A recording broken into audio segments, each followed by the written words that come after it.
Yang likod ng bundok na yan, Tabon Cave na yan. Kita niyo siya? So, unang sibilisasyon yan nandiyan. Sa 50,000 years. Ilan? 50,000 years of Homo sapiens sapiens. Ayun, no? 50,000 years of Homo sapiens sapiens. So, meron nang nanirahan dyan. Siyempre, tabing dagat eh. So, dyan sila talaga maninirahan. So, saan may tubig, siyempre may buhay. So, pag pupunta ka ng Tabon Cave, dadaan ka talaga dito dahil hihingi ka ng gate pass. Yan. Yan guys, bago tayo pumunta sa Tabon Cave, bayad tayo ng pag-local ka. Ba't hindi ka nagbigay ng 50? Pag taga-Quezon pa. Pag taga-Quezon na mismo libre. Pag domestic tourist, 100. Pag international, buti na lang hindi ako English speaking, di ba? 200. Ayan guys, para hindi kayo maligaw, itong From saan po ito, sir? Tuesday, Thursday, Saturday, and Sunday, 9 AM. Then ano po yan sa... So yan guys, kung gusto ninyo, ipabook nyo na wala pa kayo sa Palawan. Para ma-schedule na kayo. Wala na kayong mga... O, boat rental naman, yan. May mga packages sila. Guys, no, 100 pesos ang binayaran natin. Alfonso 13, ito palengke nyo, no? Ito palengke ng Quezon. Palengke ng Quezon. Ang ganda ng tricycle dito sa Palawan, no? Kuya, anong tawag dito? Tricycle. Tricycle pa rin? Pero parang kang nasa kotse, oh. Tricycle lang to guys, oh. Palawan type. Palawan type na tricycle, oh. Guys, akyat tayo kilometers from Quezon Terminal. Akyat tayo dyan, tapos pagbaba, Tabon Cave na. Anong lugar to bro? Approaching to Beaudeck. Ayan, approaching na tayo to Beaudeck. Ayun yung Beaudeck, oh. Ayun. Tayo dyan, no? So, papunta ng Beaudeck yan. Let's go! Oh, kita nyo yung tricycle. Pero, diba?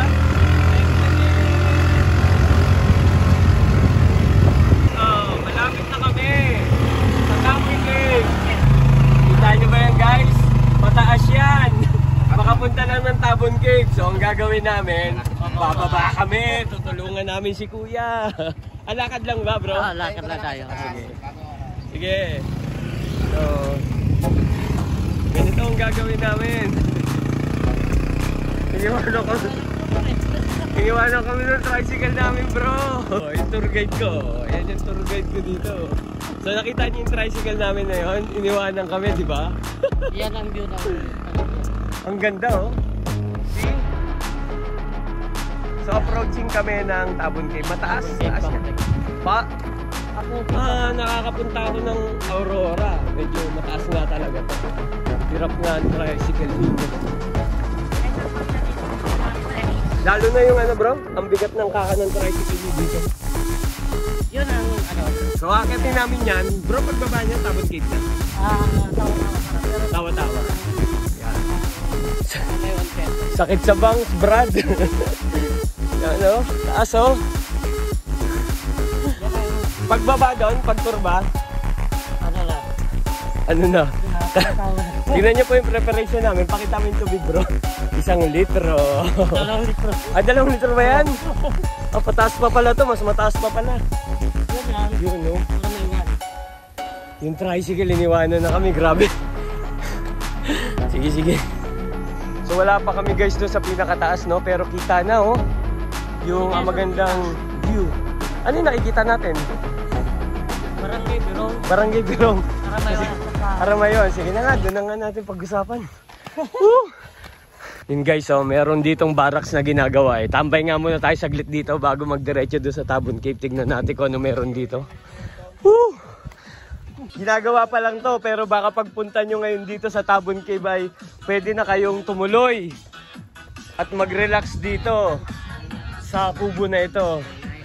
At ito ang inyong masasaksihan. Paranas ko sa inyo ha. Ayan ang inyong makikita. So, you know. Upo kayo dito. At grabe ang hangin ha. Parang pwede na tayo maghapon dito, Kuya Rap ha. Dinig niyo yan? Grabe, panalo. Panalo yung view. Saan to kuya? Bro? Malanot Bay. Malanggot? Malanot. Malanot Bay. Yung bundok na yun, parte ng ano yun? Anong barangay yan dyan si Alan? Quezon pa rin, no? Yung doon? Ang daming nangingisda. Up! Tabon Cave. Yan ang Ay, saan? Ay, dito. Dito na. Dito daw. Picture muna kayo. Oo. Oh. Uy bro, ang ganda bro. Oh. Kaya mag-picture tayo. Ang ganda oh. Wow! Grabe guys oh. Bro, anong pangalan ng ano to? Ano yan? Sicarao Island and Tataran Island. Tataran Island. And Tataran Island. Tatalan Island. Ang Yung bundok na yan. Ayan, yan. 138 hectares. 138 hectares. Tabon Tabon Cave Cave Complex. Sana kayanin ng memory ko. Ang ganda oh. Nagbublue yung dagat. Ayan guys oh. Tabon Cave Complex. Gusto namin maglakad eh. So, anong oras ngayon? 10:50. So, yan o, yung likod ng bundok na yan, Tabon Cave na yan. Kita niyo siya? So, unang sibilisasyon yan, nandiyan. Sa 50,000 years. Ilan? 50,000 years of Homo sapiens sapiens. Ayun no, 50,000 years of Homo sapiens sapiens. So, meron nang nanirahan dyan. Siyempre, tabing dagat eh. So dyan sila talaga maninirahan. Kung saan may tubig, siyempre may buhay. Kaya, drawin nyo, no? Sa gilid ng Palawan, yan. Merong sibilisasyon, unang-unang sibilisasyon ang nabuo. So dati wala pa tong kalsada na to. Wala pa, imagine niyo wala pa tong kalsada na to. So hindi pa nararating to talaga ng tao. So by boat, no? By boat lang sila. Naka-preserve ang ano ba? Tawag doon, sir? Mga artifacts. Yan. Na nagpapatunay na merong nabuhay diyan noong unang panahon pa. Tignan niyo naman, bundok 'yan.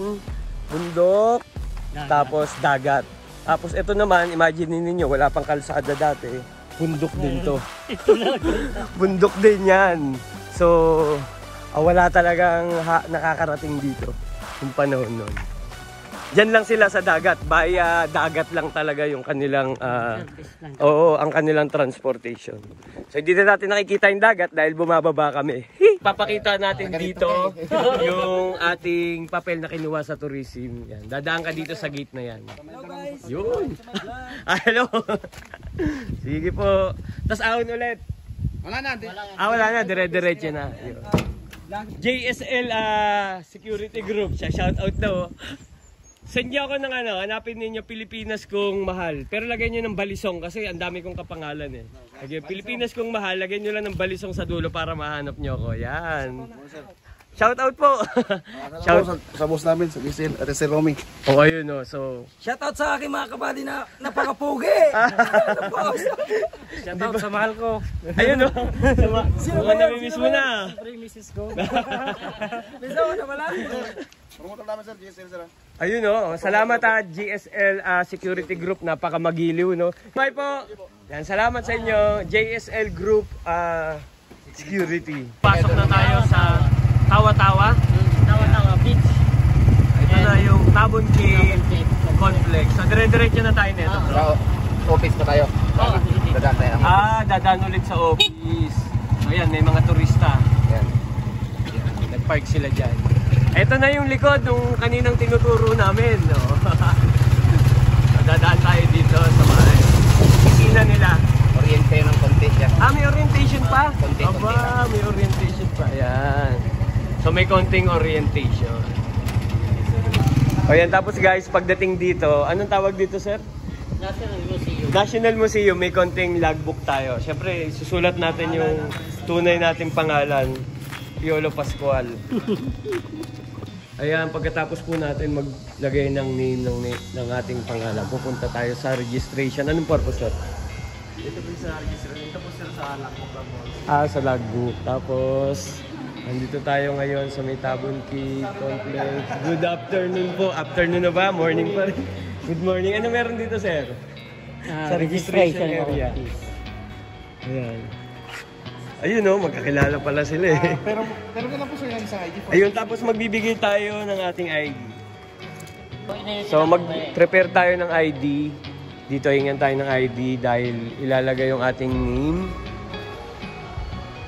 At dito may, ano to, parang may ikakasal ah. Ang ganda no? Ayun sir oh. From Cavite. So, ayun guys no, ang kibing lang nila dito ay, anong araw lang bro? Tuesday, Thursday, Saturday and Sunday. So ngayon ay Wednesday. So maglalakad lang kami. Iikutin lang namin yung, ano bang meron? Tabon Gate Complex. Yun lang ang iikutin namin. So nandito kami ngayon para sa orientation. Ayan. So para sa info, mas mainam na diretso na kayo sa kanila. Sa mga gustong pumunta. Ayan. Pwede kayo mag-inquire dito. Ayan. Kanilang official Facebook group. So ang tatandaan po natin, 3 days before dapat kayo ay makapagpa-booking na. Makapagpa-booking na. Ayan. Diyan na lang kayo magtanong, baka magkamali ako ng info. Dahil may mga tour guide tayo kagaya ni Sir. Ayan, okay. Ayan guys, no, na Tabon Cave nga pala, no, National Museum nga pala to. Ayan guys, so, sa mga mahilig sa mga itapagpilyo. So makikita natin yung history. So papasok kami dito guys. Pwede naman ng camera. So titignan natin kung ano yung mga artifact bro, no? Artifacts no. So buti pinayagan tayo. So titignan natin dito yung Palawan Cradle of Heritage. Oh, titignan natin dito yung kanilang mga patalim.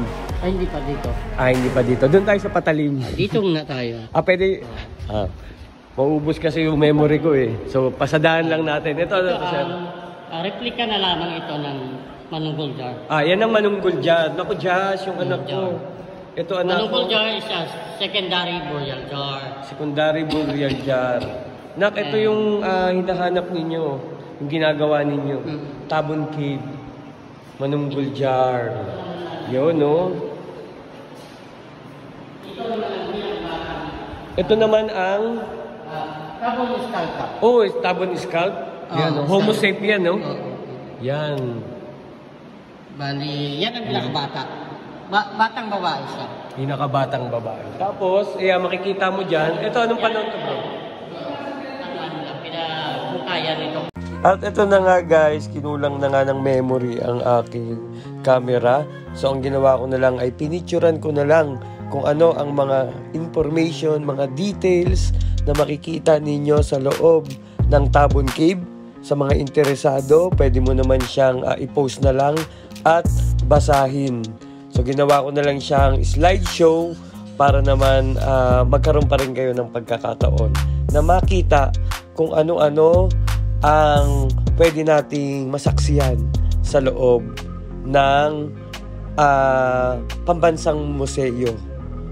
So mas maganda talaga kung interesado tayo sa Palawan, mas mainam na tayo ay magsadya at pumunta dito sa Tabon Cave at maiintindihan natin kung ano nga ba talaga at saan nagsimula ang Palawan. Kung magpupunta tayo ng Palawan, mas mainam na tayo ay dumaan dito sa may Palawan, Quezon at tayo ay magpa-schedule sa kanila ng caving para magkaroon tayo ng maalwan na pagpunta dito. Guys, so hindi kami nakapag-caving ngayon dahil depende pala sa oras. So ang gagawin natin dito ay maglalakad tayo dyan. Ano yung lalakaran natin dyan, bro? Boardwalk. Boardwalk ang tawag dyan. Longest boardwalk in the Philippines. Longest boardwalk in the Philippines. So ito guys, Tabon Cave Complex, Tawa-Tawa Picnic Area at ito ang kanilang dagat. Yee! Yan naman. Yan, pwede rin maligo dito eh. Pwede rin maligo, di ba? Oo. Ayan. Yan ang Sidanao Island. Ang tawag dyan? Sidanao Island. Sidanao Island. So ito guys, no? Likod yan yung Pwede maligo dito bro eh, no? Ayan, no? palibutan siya ng mga groups.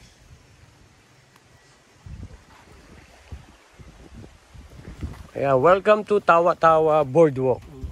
Lalakad lang kami dyan guys, pero siguro hindi na natin iikutin bro dahil mainit na. So lakad lang tayo, titignan lang namin. At doon lang sa unahan, hindi man siya mainit. Ayan. Hindi yung tour guide na kasama ko eh. Kung saan ako dinadala eh. O guys, so, tignan natin yung kanilang dagat. Lino, white sand bro. Yes. No? Woo! Saka wala Panalo. susunod i-open na lang na dito ang Ganda. catching fish. Up, i-open na. Open na to. So, ayan. Catching fish. Ang Ganda. haba pala dito ay 1,000 meters and 30 meters. 1,000 meters, so 1 kilometro. Opo. Lalakarin natin. 1,000 meters and 30 meters. Wow. White sand. Ganda. Ayan, sa taas niya, no? Yun yung pinapagmulong sa atin. Oo. May isip lang.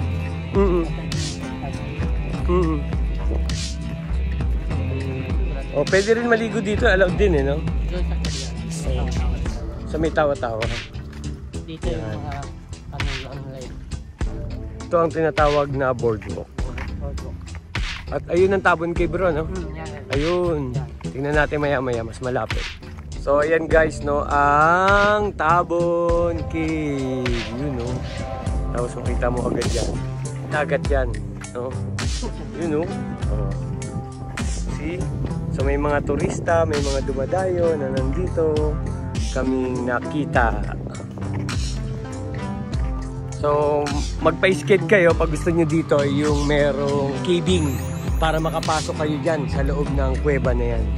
Maka ma-explore nyo. Diba? Ayan guys, no, hindi biro pag mag-Tabon Cave ka, paahon yan eh. Oh. So doon kami galing, nakita niyo yung tricycle namin, bubuelo yan, papunta dito. So kami may lakad konti, pauwi na kami pero happy naman. And marami kang matututunan pag pumunta ka sa Tabon Cave. So ayan yung aming tricycle, oh. Paahon na. Hello, kita niyo yan? Oh. Grabe guys.